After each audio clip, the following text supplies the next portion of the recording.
Irmãos, vamos ficar de pé e abrir o texto sagrado em Romanos capítulo 6. Romanos capítulo 6.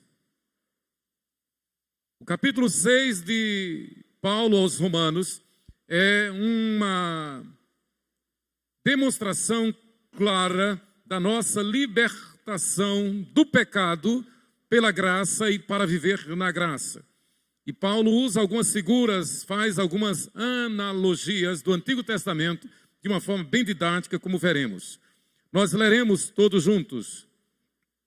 Romanos capítulo 6, de 1 a 13. Romanos capítulo 6, do versículo 15, ao versículo 23. Do 15 ao 23. Romanos 6, do 15 ao 23. Leiamos juntos, irmãos. E daí, havemos de pecar porque não estamos debaixo da lei, e sim da graça? De modo nenhum. Não sabeis que daquele a quem vos ofereceis como servos para a obediência, desse mesmo a quem obedeceis, sois servos, seja do pecado para a morte, ou da obediência para a justiça?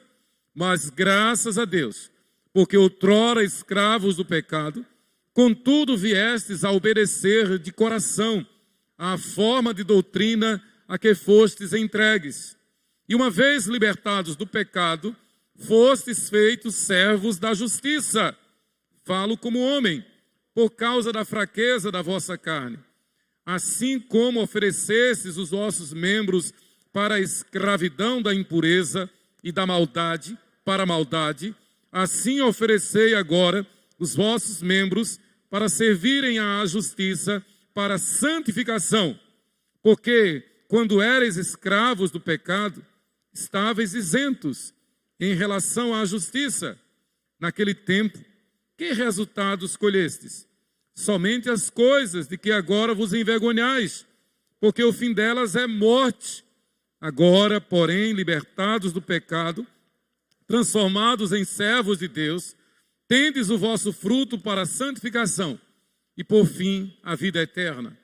Porque o salário do pecado é a morte, mas o dom gratuito de Deus é a vida eterna em Cristo Jesus, nosso Senhor.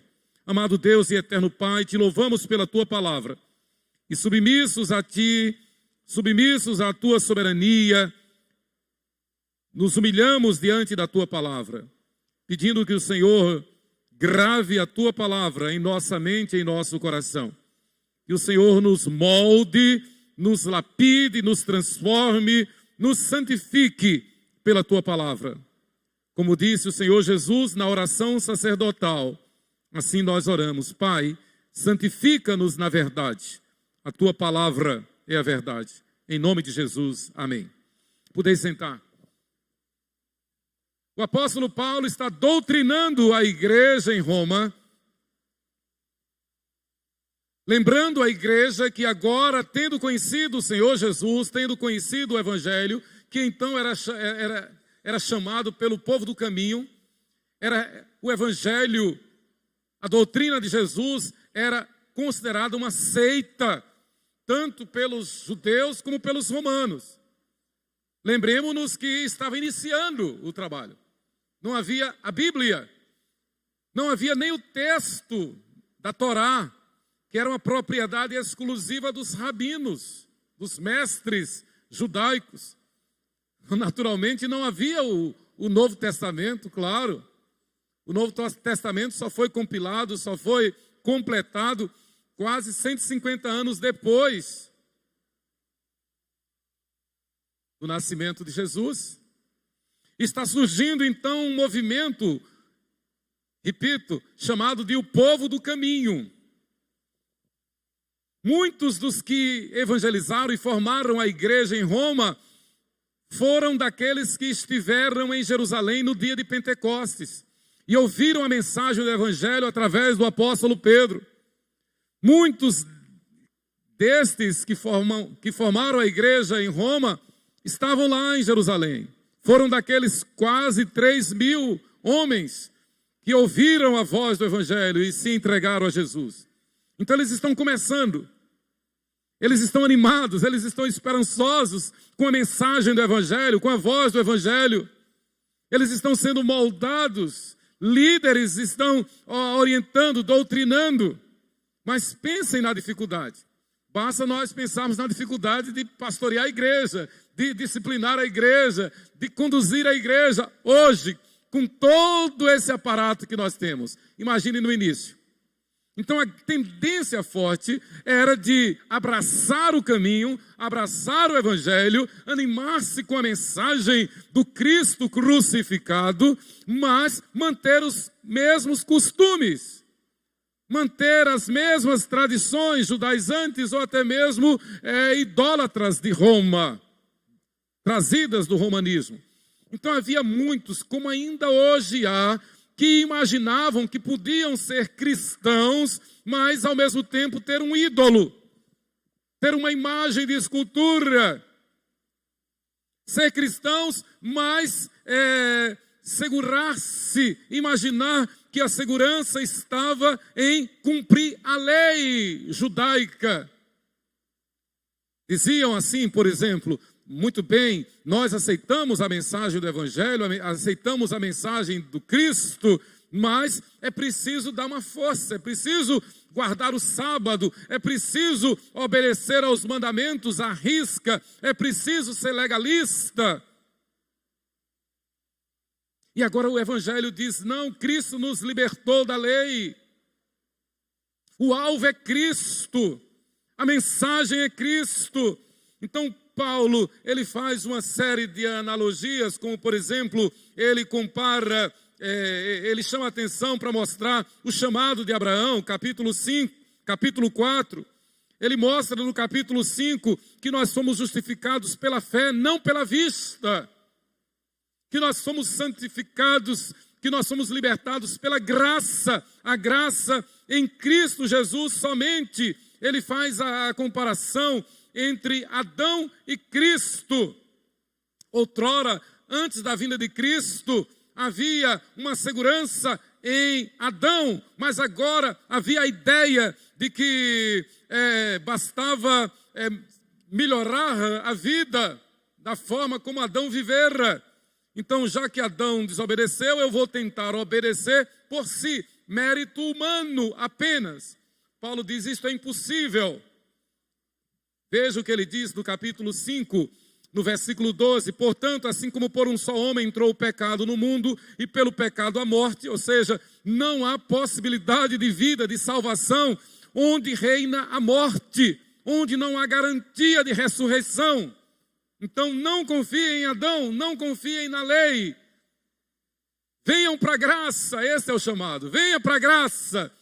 É franca a porta divinal, aberta a todo mundo. Por ela o pecador mortal alcança amor profundo.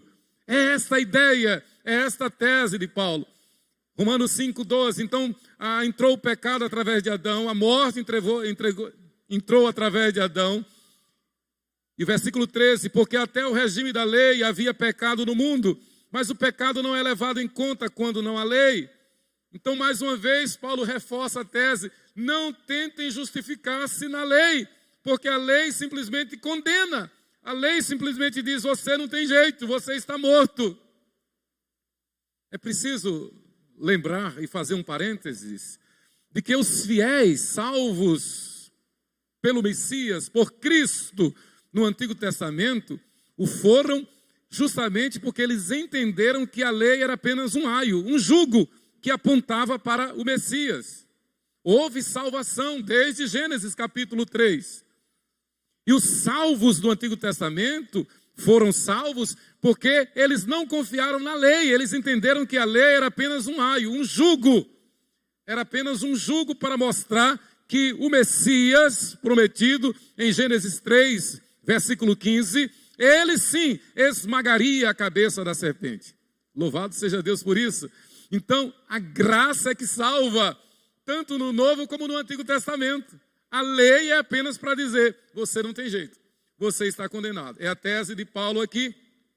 Aí lá no versículo 15, no versículo 17 do capítulo 5, Paulo diz: se pela ofensa de um e por meio de um só, Adão, reinou a morte, muito mais os que recebem a abundância da graça e o dom da justiça reinarão em vida por meio de um só, a saber, Jesus Cristo.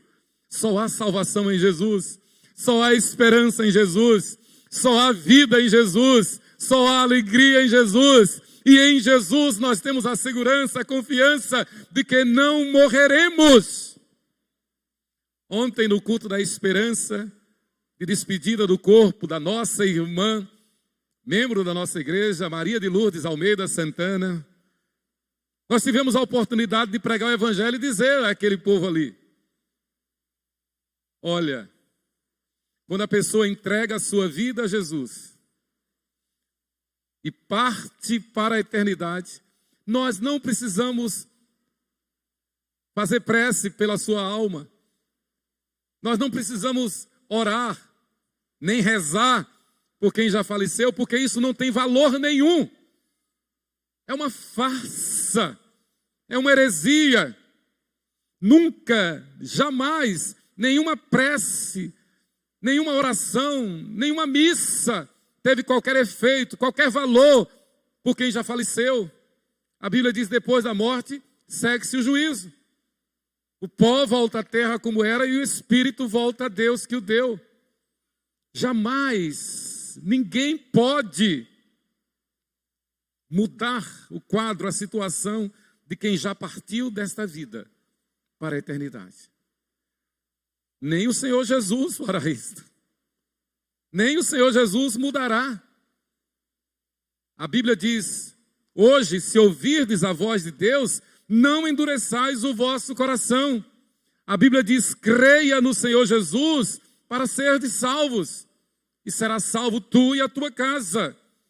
A Bíblia diz: arrependei-vos e convertei-vos para que sejam cancelados os vossos pecados. A Bíblia diz que Jesus é o caminho e a verdade e a vida. Então Paulo chama a atenção daqueles cristãos ali em Roma que estavam sendo influenciados tanto pelo judaísmo como pelo romanismo, pelo paganismo romano, pela idolatria romana. Paulo diz: não, não é assim. É só Cristo, é somente Jesus. Da mesma forma que há inúmeros cristãos, pessoas que se dizem cristãs, mas acham que Jesus não salva, que é preciso pedir ajuda a outrem, que é preciso que outros trabalhem, cooperem para a sua salvação. Pior, pessoas que se dizem cristãs, mas não têm a alegria da salvação, não têm a certeza da salvação. Imaginam que depois da morte possa haver mudança do rumo na sua vida. Não tem mudança. Depois da morte segue-se o juízo. Então Paulo chama a atenção, é pela graça que devemos viver. E aí, o versículo-chave do capítulo 6 é o 19, quando Paulo diz: falo como homem. Romanos 6, 19. Falo como homem, por causa da fraqueza da vossa carne. Assim como oferecestes os vossos membros para a escravidão da impureza e da maldade. Paulo é bem didático, Paulo é bem claro. Paulo diz: olha, sem a graça, sem Cristo, nós vamos continuar servindo ao pecado. Sem Cristo, sem a graça, nós vamos tentar nos justificar pelos nossos méritos, pelos nossos jeitinhos, pela religião, pelos ídolos, pelos amuletos, pelo misticismo. Paulo diz: não, desse jeito vocês vão continuar oferecendo os vossos membros, os vossos corpos, à imundície, à impureza, e vão viver da maldade para a maldade. Mas não é assim que acontece. Quando a pessoa não tem um encontro real com Jesus, quando a pessoa não é libertada pelo poder do nome de Jesus, quando a pessoa não recebe a Jesus como seu único Senhor e suficiente Salvador, ela se diz cristã, mas ela continua na idolatria, ela continua no pecado, ela continua na carne, ela continua sem a alegria da salvação, ela continua distante de Jesus. Então, voltando, assim como oferecestes os vossos membros para a escravidão da impureza e da maldade, para a maldade, assim oferecei agora os vossos membros para servirem à justiça, para a santificação. E é claro, nós somos testemunhas, você e eu somos testemunhas de que por nós mesmos a tendência é elaborarmos no pecado. Sem a consciência da graça salvadora, sem a consciência, sem a submissão à obra do Espírito Santo em nós, nós vamos viver na carne. Tendo consciência, a gente tem que se arrepender constantemente, a gente tem que confessar os nossos pecados, a gente tem que se humilhar, a gente é tentado o tempo todo, misericórdia. E vez por outra a gente vê alguém caindo no pecado, vez por outra a gente vê alguém cometendo um escândalo, porque caiu no pecado. Gente que muitas vezes, como diz o hino, era gente que ia bem, gente que caminhava bem, mas de repente tropeça, cai. A Bíblia manda que a gente fuja do pecado. E esse foi um versículo que eu aprendi com o reverendo Jaime Kemp, quando eu estava fazendo o curso para casar. Eu tive o privilégio de fazer o curso de noivo. Eu fiz sozinho, porque Sheila estava lá em Belo Horizonte, mas esteve aqui na Piba o pastor Jaime Kemp, e eu fiz um curso com ele. E ele citou para mim, dentre outros versículos, 2 Timóteo 2:22. E ele disse: Emanuel, é bem fácil de gravar. 2, 2, 2, 2. Tem tudo a ver com 2022. 2 Timóteo, capítulo 2, versículo 22. Fugir do pecado. Fuja do pecado. Fuja da tentação. E isto só é possível com o poder de Jesus em nós. Isso só é possível com a consciência de que aquele sangue que Jesus derramou na cruz, o sangue que ele verteu na cruz, este sangue nos purifica de todo pecado. O sangue de Jesus nos purifica de todo pecado. Não é o culto, não é a igreja, não é a religião, não é a leitura da Bíblia, não é a penitência, não é a caridade, não são as boas obras, não são os santos, até porque eles não existem. Só há um santo, que é Jesus Cristo. Os outros são santificados pelo poder do nome de Jesus, mas não são santos em si. Só existe um santo e o seu nome é Jesus Cristo, nosso Senhor. Porque Ele é Deus, onisciente, onipresente, onipotente. Nenhum chamado santo jamais ouviu qualquer prece, qualquer oração, qualquer reza, porque não é onisciente. Só tem um que é onisciente, Jesus Cristo, Deus conosco, nosso Senhor. Então Paulo está dizendo isso: olha, vocês conheceram o Evangelho, vocês conheceram a mensagem do Evangelho, a mensagem de Jesus, agora venham para a graça, vivam na graça, libertem-se totalmente das amarras do legalismo, do judaísmo, do paganismo romano, da idolatria romana. E hoje, 2022 anos depois, nós vemos tantos cristãos dominados pela idolatria romana. Paulo já combatia isto no início da igreja cristã. Então ele diz: venham para a graça. Versículo 19 ainda. Então, ofereçam os vossos membros para servirem à justiça mediante para a santificação. Quando Paulo fala da fraqueza da carne, essa fraqueza seria uma alusão ao baixíssimo desenvolvimento espiritual de alguns membros da igreja. Então isso é a fraqueza da carne. Membros da igreja sem crescimento espiritual, sem frutificar, sem demonstrar a graça, a glória e o poder de Deus na sua vida. É impossível. Não é a igreja. A igreja tem que ser frutífera. A igreja tem que ser cheia do Espírito Santo. O que caracteriza a igreja é justamente o poder do Espírito Santo na igreja. E é lamentável que a gente vê tantos cristãos que nem conhecem o Espírito Santo. que procuram confiar na lei, que procuram confiar na religião, que procuram confiar nas boas obras, na caridade, mas nem conhecem o Espírito Santo. Quando na verdade é somente o Espírito Santo quem nos mantém firmes diante do Senhor Jesus.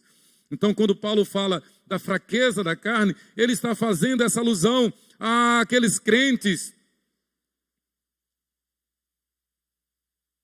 que viviam constantemente no pecado. E Paulo é tão didático que ele diz assim: falo como homem, por causa da fraqueza da vossa carne. Paulo diz: olhem nos meus olhos, eu sei o que eu estou dizendo. Se nós não nos humilharmos diante de Jesus, se nós não confiarmos somente na graça, os nossos membros vão servir a maldade para a maldade. Não tem jeito. É preciso que nós nos despojemos de nós. É preciso que nós entendamos que a religião não garante segurança nenhuma, não dá segurança nenhuma. Que a lei não dá segurança nenhuma. Mas somente Jesus. E melhor, é preciso saber que não basta confiar na graça. É preciso entender que a graça nos impele para a santificação. E santificação não é outro fator senão intimidade com Deus, comunhão com Deus. A forma mais didática, mais clara, mais abençoadora de entendermos a santificação está no sacramento da Santa Ceia, ou Eucaristia. É um sacramento exatamente porque tipifica, classifica a nossa união com Cristo. Jesus instituiu a verdadeira Páscoa. A Páscoa cristã é o pão e o vinho, que são símbolos do corpo e do sangue de Jesus. E não acontece a transformação em verdadeiro corpo e verdadeiro sangue, não, são apenas emblemas, símbolos. Não é uma hóstia, não é o corpo de Cristo, como dizem alguns, mas é o pão de farinha de trigo e o suco de uva, feito de uva. Foi assim que Jesus mandou. Agora Jesus disse: quando vocês comerem o pão, quando vocês beberem o cálice, lembrem-se de mim. Porque o pão simboliza o meu corpo, a minha carne, simboliza. E o suco de uva simboliza o meu sangue. Com o objetivo de nós entendermos que lá na cruz, Ele nos incluiu no seu corpo. A Bíblia diz lá em Isaías capítulo 53, que Ele levou sobre si as nossas dores, os nossos pecados, as nossas iniquidades. Lá na cruz, Ele se fez pecado por nós. Então a ideia não é nós nos impressionarmos pensando que há um mistério da fé e então o pãozinho de farinha de trigo se transforme em verdadeiro corpo de Cristo. Não se transforma. É apenas um pedaço de trigo, pão, mas é símbolo para nós nos lembrarmos de que aqueles que creem estavam com Cristo lá na cruz. E Paulo diz isso de forma tão clara aqui, que nós fomos incluídos com Cristo. Capítulo 3, a partir do versículo 21, veja lá, Romanos 3, 21. Mas agora sem lei se manifestou a justiça de Deus, testemunhada pela lei e pelos profetas, justiça de Deus mediante a fé em Jesus Cristo, para todos e sobre todos os que creem, porque não há distinção, pois todos pecaram e carecem da glória de Deus, sendo justificados gratuitamente por sua graça, mediante a redenção que há em Cristo Jesus, a quem Deus propôs no seu sangue como propiciação, mediante a fé, para manifestar a sua justiça, por ter Deus, na sua tolerância, deixado impunes os pecados anteriormente cometidos, tendo em vista a manifestação da sua justiça no tempo presente, para ele mesmo ser justo e o justificador daquele que tem fé em Jesus. Ou seja, nós fomos incluídos em Cristo, e Paulo usa essa palavra propiciação, que no hebraico é kaftorá, que significa tampa de pecados. O que Paulo está dizendo é que aquele que abraça o Evangelho, aquele que entrega a sua vida a Jesus, aquele que se liberta, aquele que foge do pecado, que se arrepende do pecado, que se liberta do jugo da lei, que se liberta da idolatria romana, este está coberto pelo sangue de Jesus. E uma vez cobertos pelo sangue de Jesus, pode consagrar os membros à santificação. Irmãos, nós somos testemunhas disto. Se nós não fugirmos do pecado, o pecado vai nos atropelar. Se nós não mantivermos uma vida devocional, constante, atuante, obediente, regrada, nós vamos cair em tentação. Se nós não orarmos, se nós não nos humilharmos, nós vamos cair em tentação. Não tem jeito, não tem esse bom. Eventualmente a gente está caindo de uma forma leve, digamos assim. Porque nós somos pecadores e por isso que a gente tem que confessar o pecado. Mas pense em verdadeiros heróis da fé que caíram. É só olhar a galeria dos heróis da fé em Hebreus capítulo 11. Todos eles tiveram suas quedas. Misericórdia. Pense que Abraão caiu. Pense que Davi caiu, o homem segundo o coração de Deus. Maria, quando recebeu a notícia do anjo de que fora escolhida bem-aventurada dentre as mulheres para ser a mãe do Salvador, o que foi que Maria, a Virgem, disse? A minha alma engrandece ao Senhor, e o meu espírito se alegrou em Deus, o meu Salvador. Ela chamou a Jesus de seu Kyrios, seu Senhor. Ela chamou a Jesus de o seu Soter. A palavra Kyrios e Soter, Senhor e Salvador, significa aquele que liberta, aquele que perdoa pecados, aquele que governa. Maria reconheceu isto. Que nós imitemos a Maria. Da mesma forma como ela disse lá nas bodas de Caná, quando faltou vinho. E ela foi falar para o seu filho Jesus. E Jesus prontamente olhou para Maria e disse: mulher, que tenho eu contigo? Ainda não é chegada a minha hora. E Maria prontamente dirigiu-se àqueles e lhes disse: fazei tudo o que ele vos mandar. Jesus manda que nós obedeçamos. Jesus se apresenta a nós dizendo: eu sou o caminho e a verdade e a vida. Então, a tese de Paulo é esta: em Adão nós estávamos condenados, na lei nós estávamos condenados, mas em Cristo nós recebemos a graça salvadora. E essa graça salvadora é justamente para que não vivamos para nós, mas vivamos para a santificação. É o finalzinho do versículo 19. Assim oferecei agora os vossos membros para servirem à justiça, para a santificação. E eu quero concluir dizendo: só é possível a santificação quando nós reconhecemos e declaramos que Jesus Cristo é o nosso único Senhor e suficiente Salvador. Que a sua graça nos basta. A maior descoberta que o ser humano pode fazer não foi ter ido à lua, não são as espetaculares cirurgias de transplante de órgãos, transplante de córnea, transplante de coração, transplante de órgãos. A maior descoberta que o ser humano pode fazer, não tem outra, é reconhecer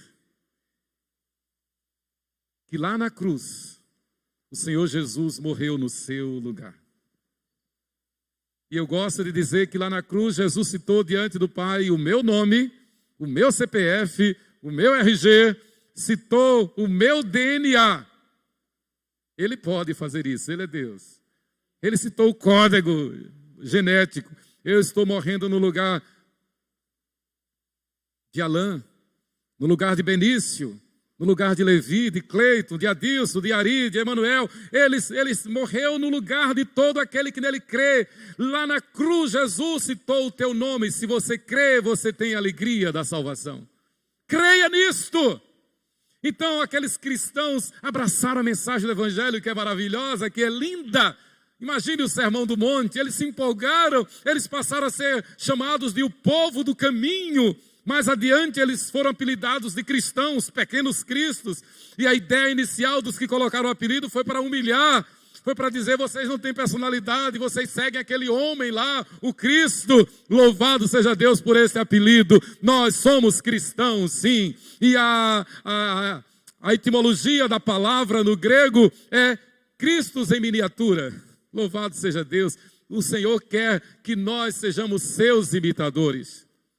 E é assim que nós podemos viver a santificação pela graça. Sabe por quê?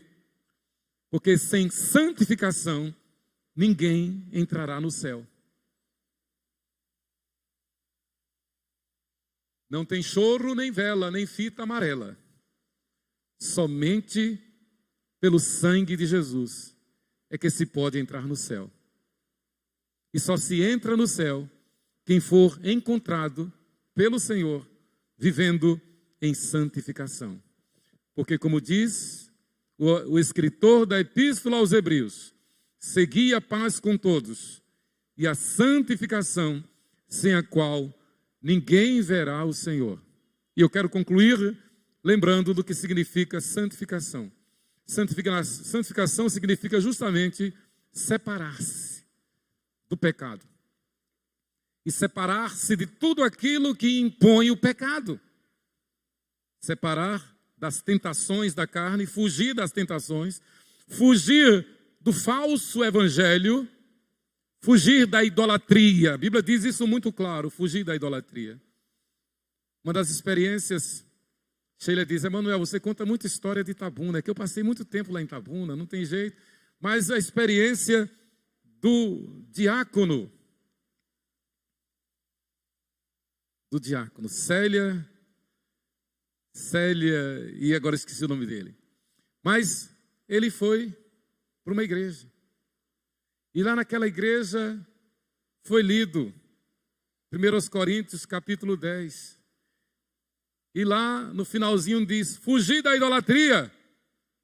E aí o Espírito Santo tocou no coração dele: o que é que você está fazendo aqui? Se você está cercado de ídolos. Deroaldo, diácono Deroaldo. Naquele mesmo domingo, de manhã ele foi naquela igreja. Naquele domingo ele disse: eu vou naquela igreja da Inácio Tosta. Ele motorista de ônibus, todo dia ele passava na frente da nossa igreja. À noite ele foi na nossa igreja, entregou sua vida a Jesus. É um diácono de primeira, um evangelista de primeira. Fugir da idolatria. Então, santificação é fugir do pecado, é fugir do jugo da lei, é fugir da religiosidade, é fugir da idolatria e separar-se tão somente para Jesus Cristo. Viver em Cristo. Por isso que o versículo-chave de Hebreus, que fala de santificação, Hebreus é o Levítico do Novo Testamento, que fala de santificação. O versículo-chave é Hebreus capítulo 13, versículo 8. Jesus Cristo é o mesmo, ontem e hoje, e o será para todo sempre. Em outras palavras, viva somente para Jesus. Ore somente em nome de Jesus. Peça a Deus somente em nome de Jesus. E descanse, sabendo que lá na cruz, Jesus morreu em nosso lugar. E ao terceiro dia, Ele ressuscitou para nos garantir agora a certeza da salvação e da vida eterna. Isto é viver em santificação. Que Deus nos abençoe. Amém.